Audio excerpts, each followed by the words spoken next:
How to add manually location in GPS map camera.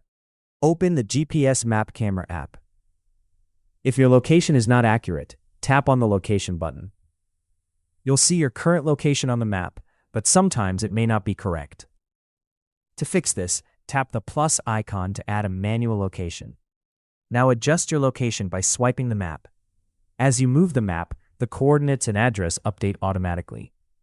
Next, add a title to remember the location. For example, name it Client 25 Verification. After that, select a range to mark your specific area. You can also edit the location line easily by tapping on it. Once everything is set, tap the checkmark icon in the top right corner. Your correct location will now appear in the In Range section.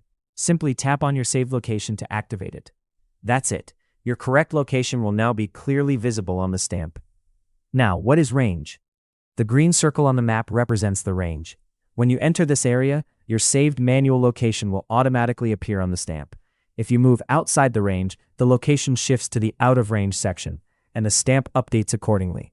Now you know how to use the Add Manual Location feature in GPS Map Camera.